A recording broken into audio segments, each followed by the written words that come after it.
আব্বার হাতে জাহান্নামের হ্যান্ডকাপ লেগে যাবে, সন্তান আব্বাকে দেখেও চিনবে না। কিয়ামতের ময়দানে ভালো করে মাথায় রাখুন, সন্তানকে যখন দেখা যাবে একটা নেকির জন্য জাহান্নামায় যেতে হচ্ছে, আল্লাহর কাছে আরজি পেশ করবে, ও রব্বুল আলামিন আল্লাহ, একটা নেকির জন্য জাহান্নামায় চলে যেতে হচ্ছে, আল্লাহ একটু আমাকে যদি সুযোগ দেওয়া হয়, আজ একটা নেকি আমি জোগাড় করে নিয়ে আসতে পারবো। আল্লাহ সুযোগ দিয়ে দেবেন, বান্দা যাও চলে যাও, একটা নেকি জোগাড় করে নিয়ে আসো। বান্দা চলে যাবে, আমি অন্য কোথাও যাব না, আমি একটা জায়গায় যাব যেখান থেকে আমাকে ফেরত আসা লাগবে না। আমি চলে যাব আমার আব্বার কাছে, আব্বার কাছে চলে যাবে। ও আমার আব্বা জান, দুনিয়ার জমিনে আপনি নিজের জীবনে কতটা না পরিশ্রম করেছেন, একমাত্র আমার মুখে একটু হাসি ফোটানোর জন্য আপনি রাতের বেলাও কাজ করেছেন, দিনের বেলাও কাজ করেছেন, শুধু সারা জীবন কষ্টের উপর দিয়ে আপনার জীবনটা চলেছে। আব্বা আজ কিয়ামতের দিনে একটা নেকির অভাবে আমাকে জাহান্নামায় যেতে হচ্ছে, আজ একটা নেকি দিয়ে আমাকে যদি সাহায্য করা হয়, আমি একটা নেকি নিয়ে জান্নাতে যেতে পারবো। আব্বা অস্বীকার করবেন না, না ও বাবা, আমি তোমাকে তো চিনতে পারছি না, দুনিয়ার জমিনে আমার কোনো সন্তান ছিল না। এবার মনটা খারাপ করে চলে যাবে। আব্বা ভুলে যেতে পারে, কিন্তু মা আমার ভুলে যাবে না, মায়ের কাছে চলে যাবে। ও আমার আম্মা জান, দুনিয়ার জমিনে কত কষ্ট করেছিলে মা, সারাটা জীবন ধরে আপনাকে কষ্ট দিয়েছি, সারাটা জীবনের ভিতরে যে মুহূর্তে আপনার গর্ভের ভিতরে আমি ছিলাম, 10 মাস ধরে আপনাকে কোনোদিন রাতের বেলা ঠিক মতো ঘুমাতে দেইনি, একটু তন্দারার ভিতরে আছে, আমি হঠাৎ করে পেটের ভিতরে লাথি মেরেছি, বিরাট চৈতন্য অবস্থায় ঘুমের ভিতরে ছিলেন, আপনার ঘুমটা ভেঙে গেল, যন্ত্রণায় ছটফট করছিলেন, এমন করে 10 মাস কেটে গেল। যেদিন আমি দুনিয়া থেকে দুনিয়াতে আমি জন্মগ্রহণ করছিলাম, একদিক দিয়ে জীবন আর একদিক দিয়ে মরণ, আকাশ ফাটা চিৎকার করছিলে মা, আসমানটা যেন আপনার শরীরের উপরে চাপিয়ে দেয়া হয়েছিল মা। ও আম্মা জান, ওই কষ্টের ভিতর দিয়ে আমাকে দুনিয়াতে আপনি প্রসব করলেন, আমি দুনিয়ায় জন্মগ্রহণ করলাম। আজ দুনিয়াতে বার হওয়ার সাথে সাথে হাজার কষ্ট আমার মুখ দেখার সাথে সাথে আপনার নিবারণ হয়ে গিয়েছিল। কতটা রাত আপনাকে ঘুমাতে দেইনি, কত জীবন ধরে আপনাকে, কতটা জীবন ধরে আপনাকে আমি এমন করে কষ্ট দিয়েছি, কত রাত চলে গেছে হসপিটালের বেডে, আপনি হসপিটালের বাইরে বসে বসে সময় কাটিয়েছেন। ও আম্মা জান, এমন করে যে সন্তানের পিছনে সময় দিয়েছেন, ওই সন্তান একটা নেকির জন্য জাহান্নামায় চলে যাচ্ছে মা, একটা নেকি দিয়ে সাহায্য করুন। ওই সময়ে মা ডেকে বলবে, ও বাবা, তোমাকে দেখে আমি চিনতে পাচ্ছি না, দুনিয়ার জমিনে আমার কোনো সন্তান ছিল না। ও ভাইরা বাবাজিরা, এমন করে সবাই নিজে দিগকে না চেনার ভান করে নিজের জন্য ব্যতিব্যস্ত হয়ে পড়বে। তাহলে যাদের জন্য এত কিছু করছিলাম, যে সন্তানের জন্য এত কিছু করলাম, কেউ আমার আপনার আপন না, কেউ আমার আপনার আপন না। আপনি এত কিছু করলেন, আপনি মারা যাবেন, আপনাকে ঘর থেকে সাথে সাথে বাইরে টেনে বার করে নিয়ে আসবে। বাড়ির বৌমারা বলবে, পাথর লাগানো ঘর, এই ঘরের ভিতরে রাখা যাবে না, মানুষেরা প্রবেশ করবে, পায়ের জুতা ধুলাবালি ঘরের ভিতরে যাবে, বাইরে একটা খাট দিয়ে তক্তপোষ দিয়ে ওর উপরে আপনার লাশটা রেখে দেবে। আপনার আর ঘরে জায়গা নেই, অথচ ওই ঘর তৈরি করার পিছনে ছিল অবদান আপনারই। যে মানুষটা এসি ঘরে ছাড়া থাকতো না, ওই মানুষটাকে যত তাড়াতাড়ি সম্ভব কবরের দিকে নিয়ে যাবে। বহু দেখেছি, কবর খুঁড়েছে, পানি উঠছে, পানি বালি দিয়ে, কলা গাছ দিয়ে, যাই করে কবরের ভিতরে পানিতেই শুইয়ে রেখে আসে। এমন হয় না? হয় না? হয়। কিসের অহংকার, কিসের দুনিয়ার টাকা, কিসের টাকা? যতদিন পর্যন্ত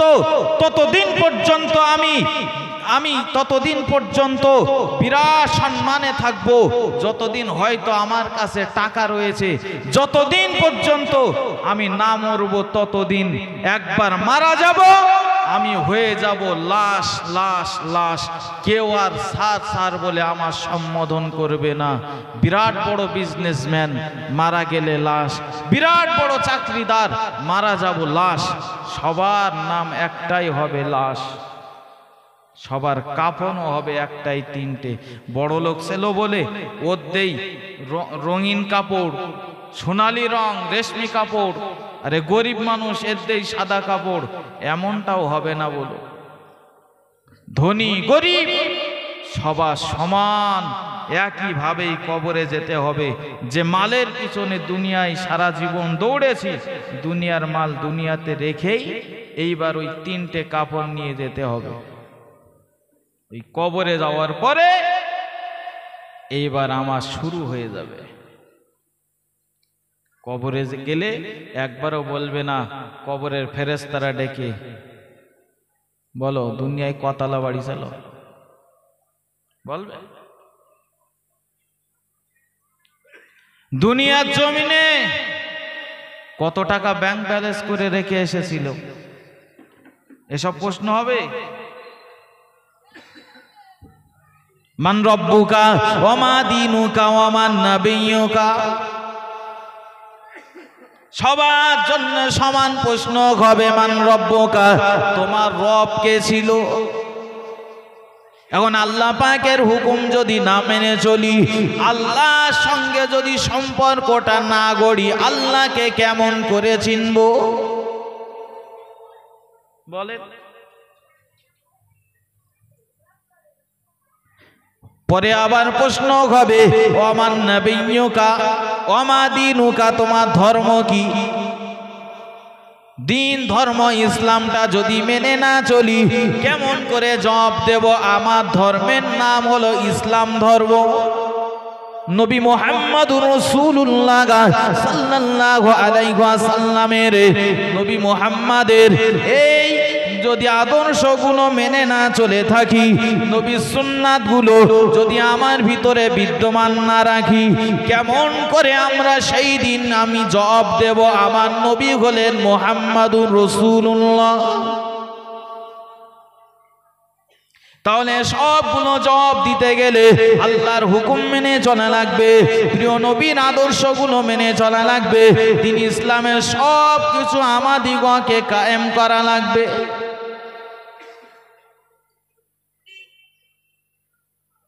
একদিন বলো চলে যাব আমরা, আজ এ মজলিসে বসে আমার কথা বলার একটাই উদ্দেশ্য, বাপ সত্যিই একটাই আমার উদ্দেশ্য, সেটাও হলো জীবনে আর কত গুনাহ করব আমরা? বহু তো গুনাহ করেছি না? বহু গুনাহ করেছি জীবনে। আর কতটা গুনাহ করলে শান্তি পাবো বলেন? যে কোনো মুহূর্তে তো মৌতের ডাক আসবে। মসজিদের খাটিয়াটা যে এবার কার বাড়ির সামনেও আসবে, এসে দাঁড়াবে, কারো বলার ক্ষমতা আছে? যেতে তো আমার হতে পারে, এবার তো আমার পালা হতে পারে। তার জন্য কি প্রস্তুতি নিয়েছি আমি? যদি আমার ডাক আসে, আমার মরণ আসিবে কখন কেউ তো জানে না, আমার মরণ আসিবে কখন কেউ তো জানে না, আমি মরে গেলে আমায় তোমরা ভুলে যেও না, আমি মরে গেলে আমায় তোমরা ভুলে যেও না, আমার মরণ আসিবে কখন কেউ তো জানে না, আমার মরণ আসিবে কখন কেউ তো জানে না। কেউ জানি আমরা? কেউ জানি? এই দুনিয়ায় চিরজীবন থাকার জায়গা না, অন্ধকার কবর যে তোমার আসল ঠিকানা। ঠিক না ভুল? এই চিরজীবন থাকবো নাকি দুনিয়ায়? অন্ধকার কবরটাই আসল ঠিকানা। এই দুনিয়া চিরজীবন থাকার জায়গা না, অন্ধকার কবর যে তোমার আসল ঠিকানা। সবাই রেখে আমায় চলে যাবে, সঙ্গী হবে না। সবাই রেখে আমায় চলে যাবে, সঙ্গী হবে না। আমার মরণ আসিবে কখন কেউ তো জানে না। আমার মরণ আসিবে কখন কেউ তো জানে না। সবাই রেখে কবরে রেখে চলে আসবে, আপনজন বলতে কেউ আর থাকবে না আমার সঙ্গী হিসাবে। সঙ্গী হিসাবে থাকবে একমাত্র আমল। জোরে বলেন সুবহানাল্লাহ। আল্লাহ পাকের প্রিয় নবী মুহাম্মদুর রাসূলুল্লাহ সাল্লাল্লাহু আলাইহি ওয়াসাল্লাম একদিন সাহাবীদেরকে লক্ষ্য করে বললেন, ও আমার সাহাবারা, আমি রাসূলুল্লাহ জানিয়ে দিলাম প্রত্যেকটা মানুষের জীবনে তিনটে করে বন্ধু থাকে। এক নম্বরে বন্ধু হলো তার সম্পদ সম্পত্তি, দ্বিতীয় নম্বরে বন্ধু হলো ওই মানুষটার আত্মীয় স্বজন বন্ধু বান্ধব, তিন নম্বরে বন্ধু হলো ওই মানুষ তার জীবনে এর নেক আমল।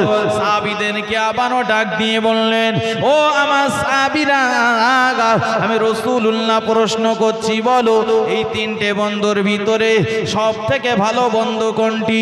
সাহাবায়ে কেরামেরা জবাব দিয়ে বললেন, আল্লাহু ওয়া রাসূলুহু আলাম। ইয়া রাসূলুল্লাহ, ইয়া হাবিবাল্লাহ, কে ভালো বন্ধু? আল্লাহ এবং আল্লাহর নবী ভালো জানেন। নবী বললেন, এই তিনটে বন্ধুর ভিতরে সব থেকে ভালো বন্ধু হলো তোমাদের জীবনে অর্জিত নেক আমল। জোরে বলেন, আরো জোর করে বলেন না সুবহানাল্লাহ।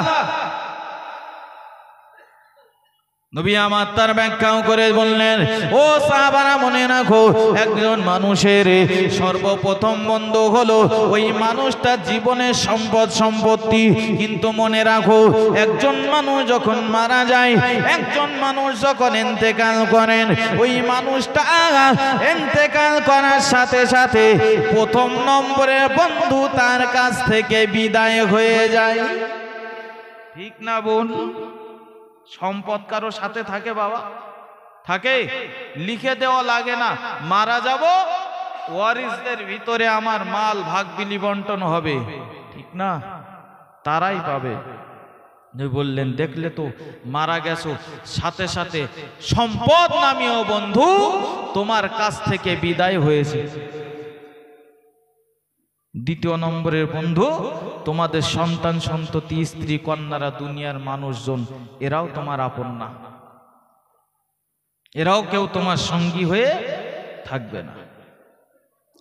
ইমাম গাজ্জানী রাহমাতুল্লাহ আলাইহি তিনি পরিষ্কার করে তার কিতাবের ভিতরে উল্লেখ করেছেন, একজন মানুষ যখন মারা যায়, ওই মানুষটাকে যখন জানাজার নামাজ পড়ানোর জন্য তাকে উঠানে হাজির করানো হয়, উঠানে জানাজার নামাজ আদায় করার পরে তাকে যখন জানাজার নামাজ শেষ হয়ে যাওয়ার পরে কাঁধে করে নিয়ে গিয়ে এবার বাগানের দিকে যখন নিয়ে যাওয়া হয়, কবরস্থানের দিকে যখন নিয়ে যাওয়া হয়, ওই সময়তে বাড়ির মেয়েরা, বাড়ির মহিলারা তো কবরস্থানে যায় না, তারা বাড়িই থাকে। হুজুর আমার তিনি লিখেছেন, মৃত মানুষটা তখন মনে মনে বিরাট কষ্ট পেতে থাকে যে মেয়ের জন্য এত কিছু করলাম, যে স্ত্রীর জন্য এত কিছু করলাম, ওই মেয়ে ওই স্ত্রী কেউ আমার সঙ্গী হলো না। মনটাকে আবারও একটু সান্ত্বনা দেয়, আমার স্ত্রী আমাকে ভুলে যেতে পারে, আমার মেয়ে আমাকে ভুলে যেতে পারে, কিন্তু এই যে শত শত মানুষ, এরা তো আমাকে ভুলে যায়নি, এরা আমার সঙ্গে সঙ্গী হিসাবে থাকলেই যথেষ্ট। ও ভাইরা বাবাজি রাগা, এই মানুষগুলো যখন কবরস্থানের দিকে চলে যায়, কবরের সাইডে যখন মাইয়েতকে রাখা হয়, কবর দেখে আর অবাক হয়ে যায়, এতগুলো মানুষ আর ছোট্ট কবর কেমন করে জায়গা ধরবে? কবরের ভিতরে কয়জন মানুষ নেমে পড়ে? দুইজন যখন নামে তখন মৃত মানুষটার আর একটু জ্ঞান ফেরে। ও তাহলে স্ত্রী কন্যারা যেমন সাথে হয়নি, এই মানুষগুলো সব বিদায় জানাতে এসেছিল, এরাও কেউ আমার সাথী হবে না, ছোট করে খুঁড়েছে, এই দুইজন আর আমি তিনজন থাকবো, তাই কি আর করা যাবে, সবাই ভুলে যায়, যাক। তবে এই দুইজন যখন আমার কবরে নেমেছে, উঠে যাবে বলে কি আর নেমেছে? তোরা থাকলে আমার আর সমস্যা নেই, তোরাই আমার সব থেকে ভালো বন্ধু। দুইজন উঠে যায় না, যায় না।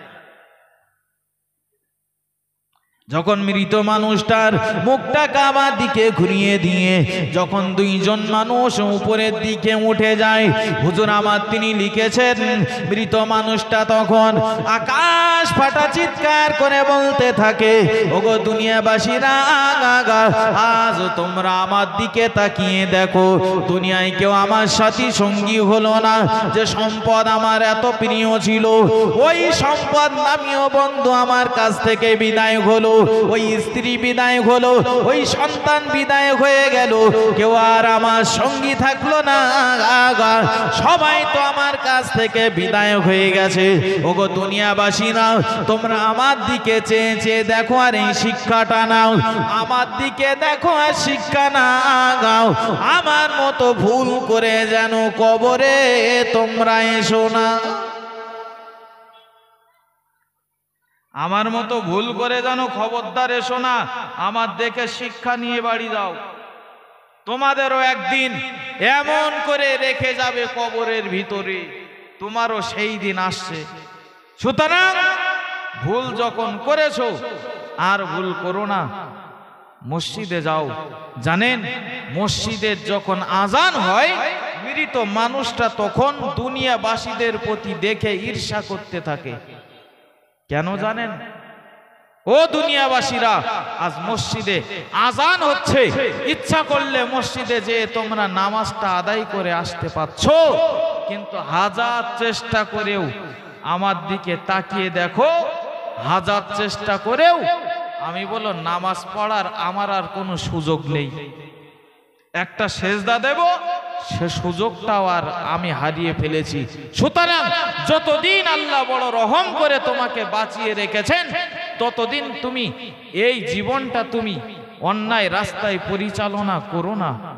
ও আল্লাহর বান্দা, তুমি তোমার এই জীবনটা আল্লাহ তাআলা যে তোমাকে পাঠিয়েছেন, যে উদ্দেশ্যে আল্লাহ সৃষ্টি করেছেন, উদ্দেশ্যের দিকে খেয়াল রেখে তুমি আগিয়ে চলো। উদ্দেশ্য শুধু দুনিয়ার জমিনে শুধু খেলাধুলার জন্য না আল্লাহ পাঠাইনি আমাদের, আল্লাহ তাআলা দুনিয়ার জমিনে আমাদেরকে শুধু খাওয়া দাওয়া করার জন্য পাঠাইনি। আল্লাহর একটা উদ্দেশ্য আছে বাবা, উদ্দেশ্য ছাড়া কোনো কাজ হয় বাবা? হয়? আপনারা বাড়ির থেকে বার হয়েছেন, একটা উদ্দেশ্য আছে না নেই? আছে না? যে যাচ্ছি জলসা শুনবো, তাই এইটাই তো উদ্দেশ্য, যাচ্ছি ওয়াজ শুনবো। কিছু মানুষের উদ্দেশ্য থাকে ওয়াজ উপলক্ষে যাচ্ছি, ঠিক তো মাওলানা হাজারবার বলে চিৎকার করে গলা ফাটিয়ে দিল, নো, জীবনেও না, এর ভেতরে আসবই না। তাদের উদ্দেশ্য কি? না দোকানে দোকানে ঘুরে বেড়াবো, তাদেরও একটা উদ্দেশ্য। বান্দাদিগকে আল্লাহ তাআলা বানিয়েছেন, আল্লাহ তাআলারও তো একটা উদ্দেশ্য রয়েছে বাবা। উদ্দেশ্যটা হলো, ও আমার বান্দা বান্দিরা, আমি আল্লাহ তাআলা তোমাদিগকে সব কিছু দিলাম, সব কিছু নিয়ামত তোমরা উপভোগ করো, আর আমি আল্লাহ চাই তোমরা অন্তত আমার কদমে একটু তোমরা সেজদা দাও, আমার কাছে একটু মাথা তোমরা নত করো। আল্লাহ তাআলা জানিয়ে দিলেন, উসজুদু ওয়াকতারিবি, তোমরা আমার যত সেজদা দেবে তত বেশি আমার নিকটে তোমরা চলে আসবে। জোরে বলেন সুবহানাল্লাহ, আরো জোরে বলেন সুবহানাল্লাহ। ও ভাইরা বাবাজিরা, আল্লাহ তাআলা চান বান্দা বান্দিরা তোমরা আমার সব নিয়ামতগুলো উপভোগ করো। কার্বন ডাই অক্সাইড দিলাম ফ্রি, কার্বন ডাই অক্সাইড নাও। তোমাকে আমি হাওয়া বাতাস দিলাম, তোমাকে সব কিছু দিলাম, সূর্যের আলো দিলাম, তোমাদিগকে অক্সিজেন দিলাম। সব নিয়ামতগুলো উপভোগ করো আর তোমরা আমার নিয়ামতের শুকরিয়া আদায় করো।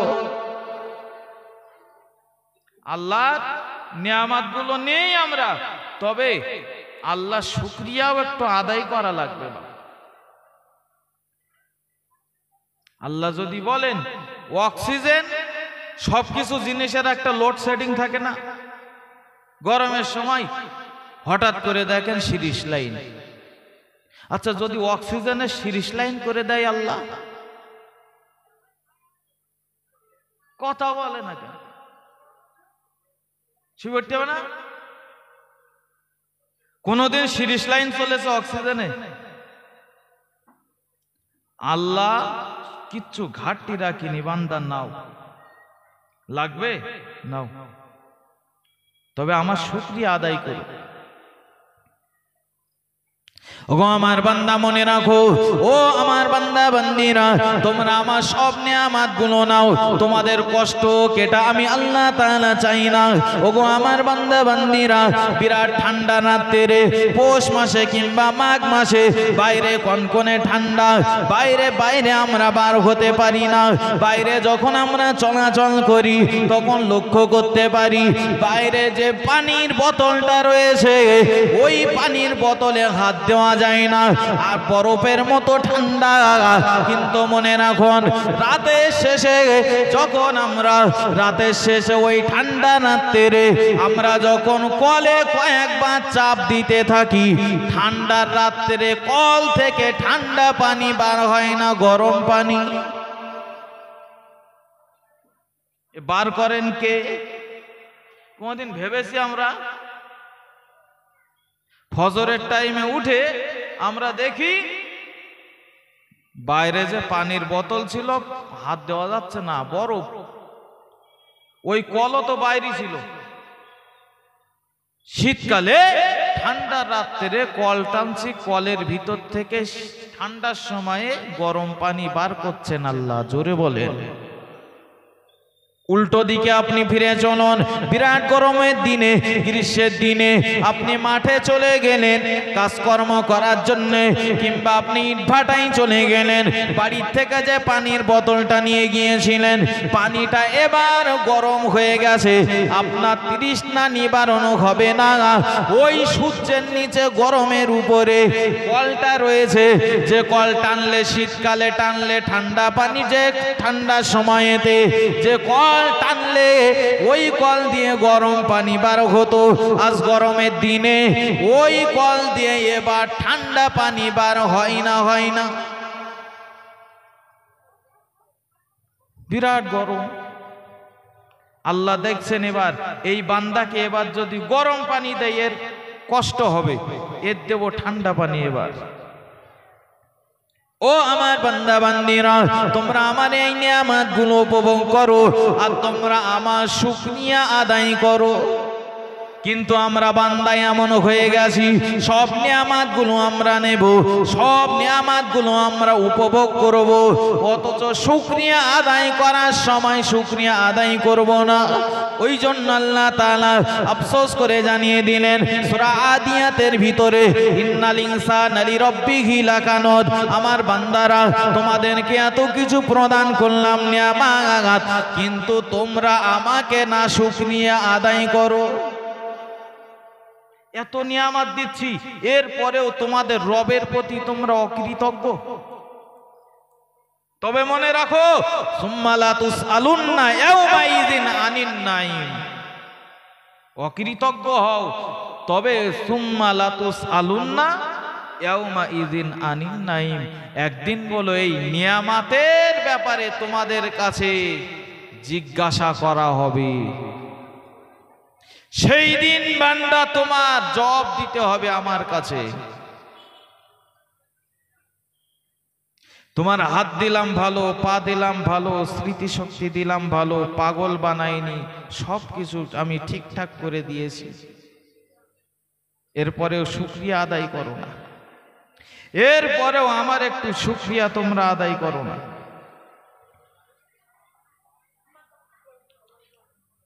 আল্লাহ ইচ্ছা করলে আমাদেরকে তো বিকলাঙ্গ করেও পাঠাতে পারতেন বাবা, কিছু করার ছিল? কিচ্ছু করার ছিল? কত লোককে তো আমরা দেখি না বিকলাঙ্গ হয়ে জন্মগ্রহণ করছে। হাতে শক্তি, পায়ে শক্তি আল্লাহ তাআলা দিয়েছেন। যুবক ভাই আমার, আল্লাহ দেওয়া শক্তি, আল্লাহ তোমার শক্তি দিয়েছেন, আর শক্তি আছে, কাল নাও থাকতে পারে, নাও থাকতে পারে। কখন যে আল্লাহ তাআলা কেড়ে নেবেন কিছু বলার নেই। আমার বাড়িতে এক রাজমিস্ত্রি কাজ করত, যুবক ছেলে, বয়স 25-26 হবে, নামাজ কালাম করে না। তো আমি একদিন বললাম যে তো নামাজ পড়ো, শুরু করো, কতদিন বাঁচবা তার তো কোনো গ্যারান্টি নেই। বয়স যখন হয়ে গেছে, বেকার বসে থাকো কেমন করে? মসজিদে আজান হয়, সবাই যায়, তুমি বাড়ি বসে থাকো, এতে স্বস্তি পাও? তাহলে হ্যাঁ, সে হবে নি, সে পড়বা। আমার বাড়ির থেকে খাওয়া দাওয়া করে বাড়ি গেছে, বাড়ি যে মোটর সাইকেলটা নিয়েছে, তেঁতুলিয়ায় না কোথায় আসবে, ওর এ ছিল উদ্দেশ্য ছিল, রাস্তার মাঝখানে এমন অ্যাক্সিডেন্ট করেছে, 1.5 বছর পড়েছিল বাড়ি বিছানায়, 1.5 বছর। একজন খবর দিয়েছে, আমি গিয়েছি, বলে একটু তওবা পড়ে নেবে বলে ডেকেছে, তা আমি গেছি।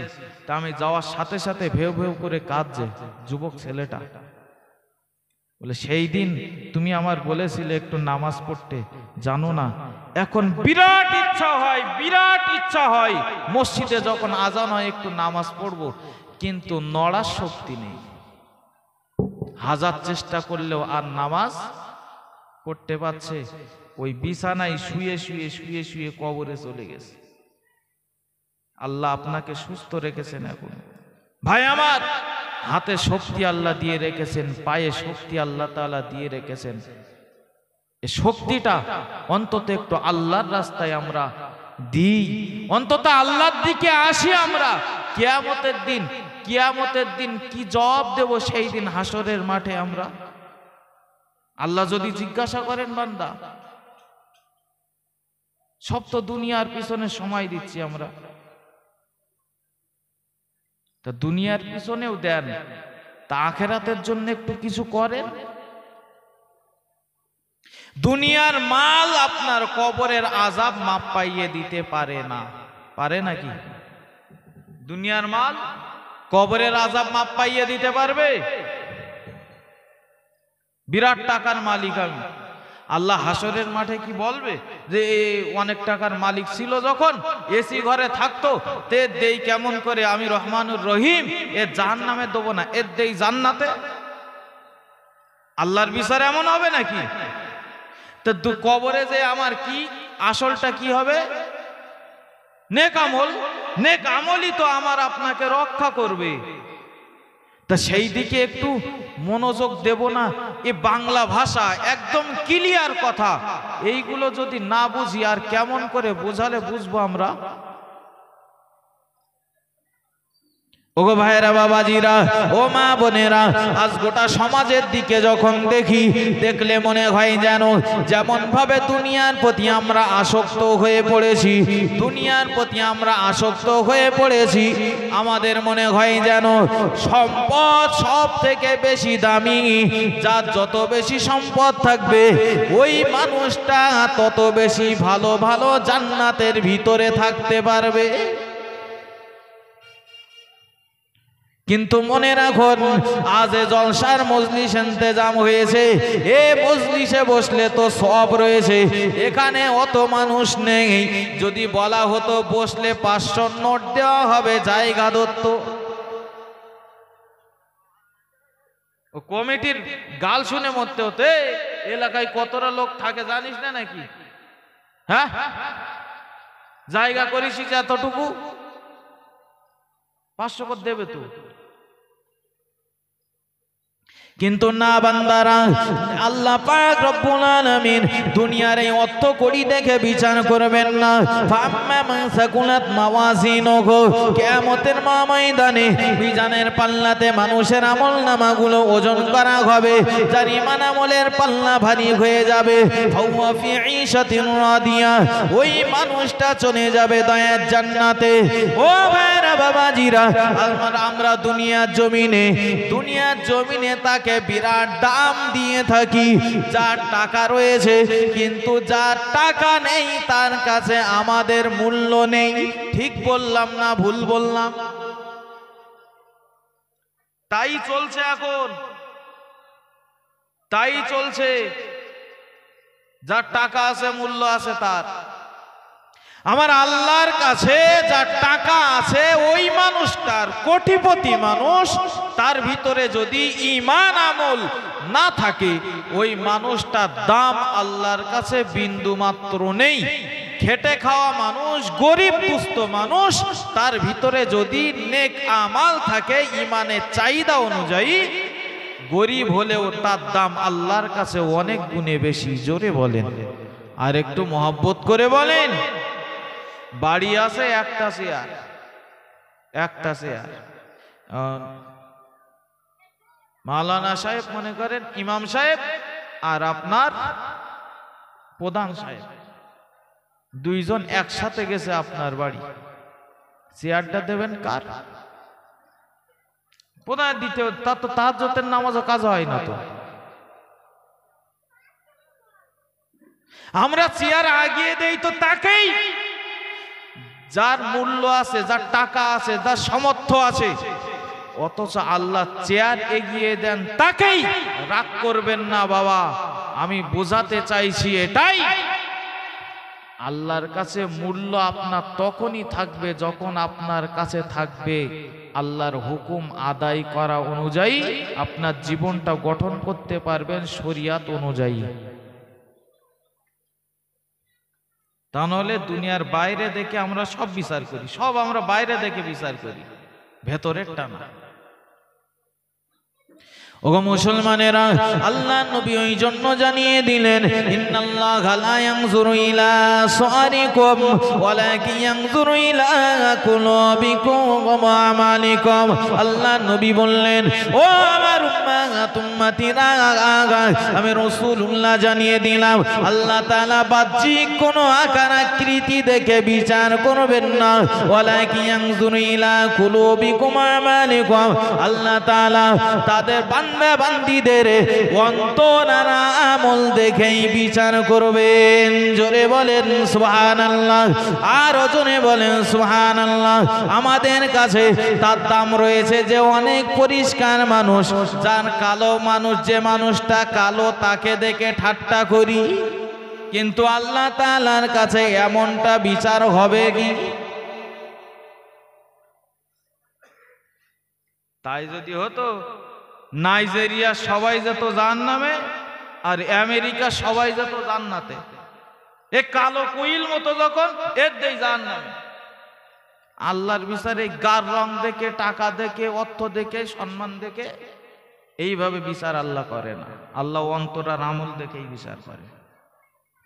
গায়ের রং পরিষ্কার, কোরআন শরীফে সূরা লাহাব খুলুন, স্পষ্ট এসেছে নবীর চাচা আবু লাহাব যাবে জাহান্নামে। বুঝেছেন?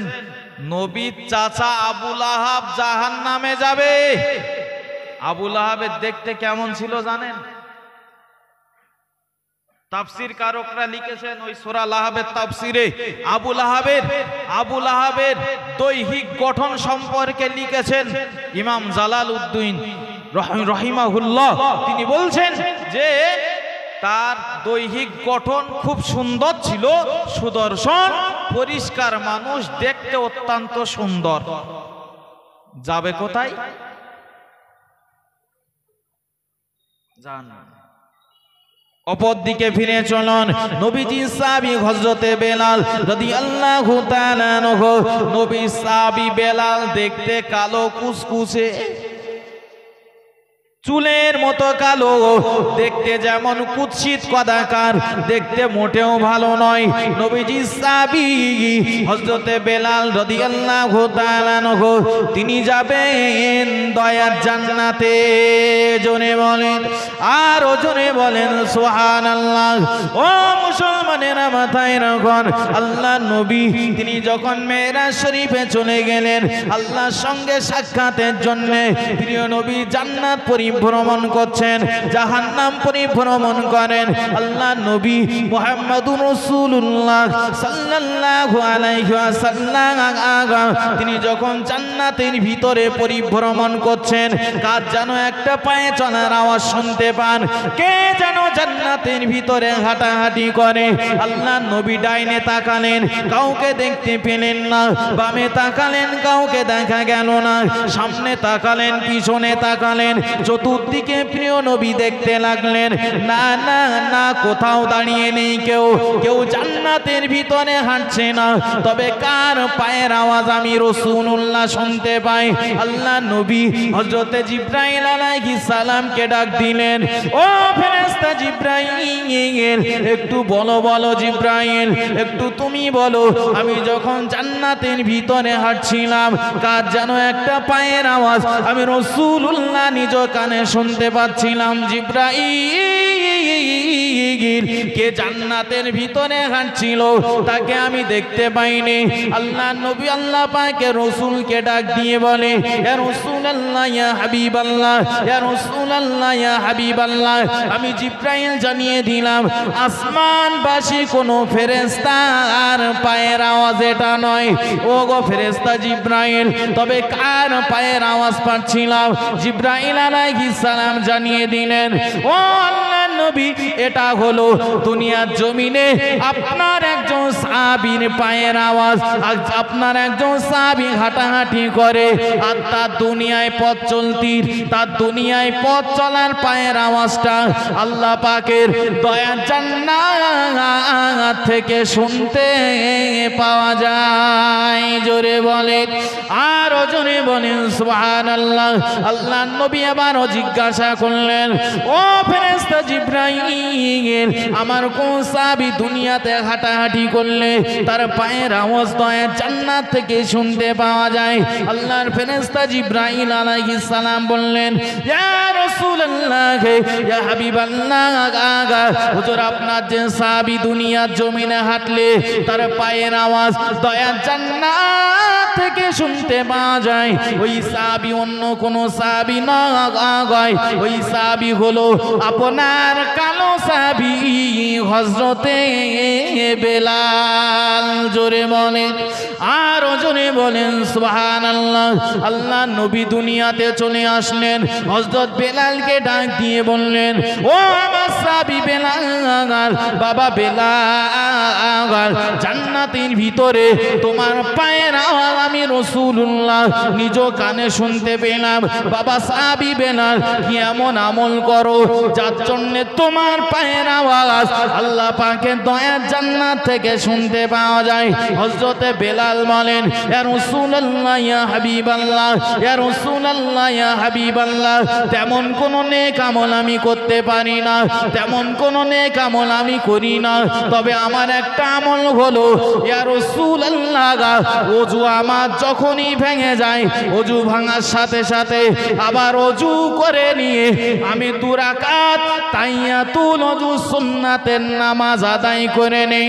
আল্লাহর নবী বলেছিলেন, বাবা সাহাবী বেলাল, আল্লাহ তাআলা তোমার এই আমলটা এত পরিমাণে পছন্দ করে নিয়েছে, তুমি দুনিয়ার জমিনে হাঁটো আর তোমার পায়ের আওয়াজ আল্লাহ পাকের দয়ার জান্নাত থেকে শুনতে পাওয়া যায়। জোরে বলেন, আর জোরে বলেন সুবহানাল্লাহ। হযরতে বেলালের আমল কি ছিল?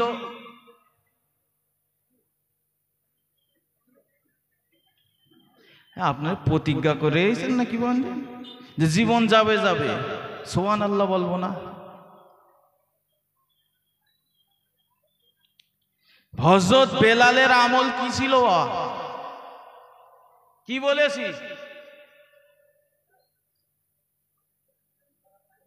ওযু ভেঙে গেলেই ওযু বানিয়ে নিতেন, নিয়ে 2 রাকাত করে তাহিয়াতুল ওযু সুন্নাতের নামাজ পড়তেন। এইসা মুসলমান আছে এখনো মুসলমান ঘরে, ওযু ভেঙেছে ওযু না, ওযু কবে করেছে মনে নেই, আছে না নেই?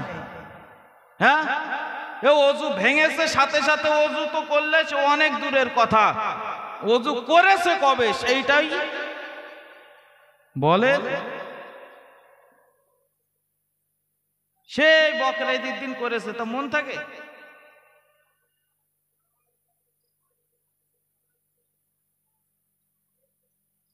আর ওযু যদি না বানায়, ওযু এমনিতেই তার পায়ের আওয়াজ জান্নাত থেকে এমনি শোনা যেত না।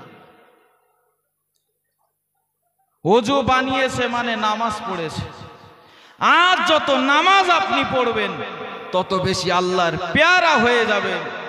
আপনি আল্লাহর কাছে সেজদা করবেন না তো কার কাছে সেজদা করবেন? আল্লাহ আপনাকে এত রহমত করে বানিয়েছেন, একটু হিসাব করে দেখেন, আপনার বয়সের থেকে কম বয়স্ক মানুষ, বহু মানুষ কবরে শুয়ে আছে। দেখেন না, ভাবেন, আপনার থেকে বয়সে কম বহু মানুষ কবরে শুয়ে আছে না নেই? আল্লাহ আপনাকে বড় ভালোবাসেন, এখনো পর্যন্ত আপনাকে রেখেছেন, এখনো পর্যন্ত দুনিয়ায় আপনি বেঁচে আছেন। তওবা করুন আল্লাহর কাছে। আজকে মজলিসে বসে আখিরি দোয়ার সময় চোখ থেকে পানি ঝরান, চোখ থেকে পানি ঝরান। আল্লাহ, জীবনে বহু গুনাহ করেছি, আজকে মজলিসে বসে আমি তওবা করছি। আল্লাহ, আমার জীবনের সমস্ত গুনাহ খাতাকে মাফ করে দাও। বিশ্বাস করুন আল্লাহ তাআলা জীবনের সমস্ত গুনাহ খাতাকে মাফ করে দেবেন। জোরে বলেন তওবাতুন নাসা, অন্তর থেকে তওবা করতে হবে। ফিরে এসেছি আল্লাহ, জীবনে আর গুনাহ করব না। আল্লাহ পাকের প্রিয় নবী মুহাম্মদুর রাসূলুল্লাহ সাল্লাল্লাহু আলাইহি ওয়াসাল্লাম জানিয়েছেন, কুল্লু বনি আদম খাত্তাউন, প্রত্যেক বনি আদম, প্রত্যেক মানুষ তারা অপরাধী। ও খায়রুল খাত্তাবিনা তাওয়াবান, আর অপরাধীদের ভিতরে তারাই উত্তম যারা অপরাধ করার পরে আল্লাহর কাছে মাপ চায়, আল্লাহর কাছে ক্ষমা প্রার্থনা করে। ও ভাইরা বাবাজিরা, আল্লাহর কাছে ক্ষমা প্রার্থনা করে যারা, আল্লাহ তাআলা তাদেরকে অনেক ভালোবাসেন। আল্লাহর কাছে একবার ক্ষমা চাইলে আল্লাহ তাআলা আপনাকে অনেক ভালোবাসেন, আপনাকে মাফ করে দেওয়ার ওয়াদা রেখেছেন। মা রাতের বেলা ঘুমাই না, খানা পিনা কোনো কিছু করিনি, চোখে পানি চলে এসেছে। স্বামী ডাক দিয়ে বলে, ওগো আমার বিবি, রাতের বেলায় কেন এত কান্নাকাটি করছো? ও বিবি, কি হয়েছে বলো? আমার দ্বারাতে কি কোনো কষ্ট পেয়েছো নাকি? আমার আচরণে কি তুমি ব্যথা পেয়েছো নাকি? মা তখন বলেন, না না না, আপনার কোনো আচরণে আমি ব্যথা পাইনি। তাহলে কেন তুমি কান্নাকাটি করো? স্ত্রী ওই সময়তে দুঃখ করে বলে, আজ একটা সপ্তাহ হয়ে গেল আমার ছেলে আমাকে একবারও মা বলে ডাক দেয়নি। স্বামী বলে, ওগো আমার বিবি, ও যখন বুঝটা চলে আসবে তখন মা বলে ডাক দেবে, তুমি নাও, খেয়ে নাও, ঘুমিয়ে নাও। মা বলে, না না না না না, আমার সন্তানকে আমি কত কষ্ট করে আমি মানুষ করেছি, আমি তাকে কতটা না ভালোবাসি। 1 সপ্তাহ হয়ে গেছে আমাকে এখনো মা বলে ডাকে না। ও যতক্ষণ আমাকে মা ডাক না দেবে ততক্ষণ আমার কোনো কিছু ভালো লাগে না, ততক্ষণ আমার চোখে ঘুম আসবে না, ততক্ষণ আমি খানা পেনা করতে পারছি না, কোনো কিছুই ভালো লাগছে না। ওগো ভাইরা বাবাজিরা, মা তার সন্তানকে কতটা ভালোবাসে, কিন্তু আল্লাহ তাআলা 100টা ভালোবাসার ভিতরে 99টা ভালোবাসা নিচের কাছে রেখেছেন, আর একটা ভালোবাসা সমস্ত পৃথিবীর মানুষদের ভিতরে ভাগ বিলি বন্টন করে দিয়েছেন। 100টা ভালোবাসার 99 ভাগ আল্লাহর কাছে, একটা ভাগ নবী আদম থেকে নিয়ে কিয়ামত পর্যন্ত সমস্ত মানুষ, সমস্ত জিন ইনসান থেকে নিয়ে কীট পতঙ্গ তাদেরও মায়া আছে, পশু পাখি তাদেরও মায়া আছে। একটা ভাগ মায়া, তাই এই মহব্বত। কম মহব্বত? একটা মায়াই একটা যুবক ছেলে আর একটা যুবতী মেয়ের জন্য গলায় দড়ি দিচ্ছে, বিষ তেল খাচ্ছে, ট্রেনে গলা দিচ্ছে মায়ার চোটে। আর আল্লাহ রেখেছেন 99 ভাগ। ও মুসলমানেরা মাথায় রাখুন, ও ভাইরা বাবাজিরা, একজন মা সন্তানের ডাক না শুনতে পারলে মায়ের মনটা খারাপ হয়ে যায়। আমার আল্লাহ তাআলা বান্দা বান্দি দিগকে কতটা ভালোবাসেন। ও ভাইরা বাবাজিরা, মুয়াজ্জিন সাহেব দৈনন্দিন মসজিদে 5 বার করে মসজিদের দিকে ডাকে। মুয়াজ্জিনের কণ্ঠ থেকে বার হয়, কিন্তু মুয়াজ্জিন ডাকে না, আল্লাহর ঘরের দিকে ডাকে, আহ্বান করে। আমরা একবার তার ডাকে সাড়া দেই না। ফজরের টাইমে সাড়া দিলাম না, জোহরের টাইমেও সাড়া দিলাম না, আসরের টাইমে মসজিদে ডাকে সাড়া দিলাম না, মাগরিবের টাইমেও সাড়া দিলাম না, এশার টাইমেও সাড়া দিলাম না। আল্লাহ তাআলা চেয়ে থাকেন আমার বান্দারা কখন আমাকে আল্লাহ বলে ডাকবে, আমার বান্দারা কখন আমাকে রব বলে ডাকবে, আমার বান্দা কখন সেজদায় মাথা নত করে আমার কাছে ভুল থেকে ক্ষমা চাইবে। বান্দারা যখন আল্লাহর কাছে ফিরে যায় না, রাত যখন গভীর হয়ে যায়, রাতের 3য় ভাগে যখন পৌঁছে যায়, ফজরের একটু পড়বে, বান্দা যখন আল্লাহকে আল্লাহ বলে সারা দিনে একবারও ডাকেনি, এবার আল্লাহ নিজে প্রথম আসমানে এসে ডাক দিতে থাকেন, আলামিন মুস্তাগফিরিন ফাগফির আলা, আলামিন মুস্তাগফিরিন ফাগফির আলা। ওগো আমার বান্দা কে রয়েছো, সারাদিন তোমার দিকে চেয়েছিলাম, একবারও তুমি আমাকে ডাকলে না, এবার আমি আল্লাহ নিজে তোমাকে ডাকছি। কে রয়েছো এই রাতের বেলা, উঠে পড়ো। কে রয়েছো ভুল করেছো, অন্যায় করেছো, গুনার কাজ করেছো, আমি আল্লাহ তাআলা আমার কাছে ক্ষমা চাও, আমি আল্লাহ তাআলা তোমাদিগকে মাফ করে দেব। জোরে বলেন সুবহানাল্লাহ, আর জোরে বলেন সুবহানাল্লাহ। আল্লাহ প্রত্যেক দিন ফজরের আগে মানুষ দিগকে ডাক দিতে থাকে, বান্দা আছো কে, ভুল করেছো, অন্যায় করেছো, তোমার অন্যায় দুনিয়ার কেউ দেখিনি, আমি আল্লাহ আমার দেখা থেকে বলো তুমি দূরে যেতে পারোনি। আল্লাহ দেখা থেকে, আল্লাহ চোখ আমরা কেউ ফাঁকি দিতে পারবো? দেওয়া যাবে? আমাদের এত বেশি গুনাহ হয়,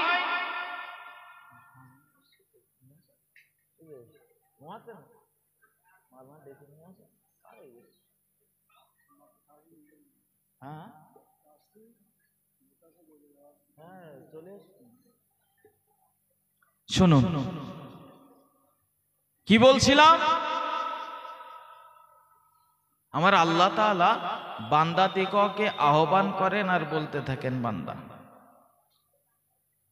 এখন গভীর রাত, দেখো সবাই নিস্তব্ধ, তুমি আমার কাছে তওবা করো, আমার কাছে ক্ষমা চাও, আমি আল্লাহ মাফ করে দেব। আর আল্লাহ ওয়াদাও করেছেন ক্ষমা করে দেওয়ার।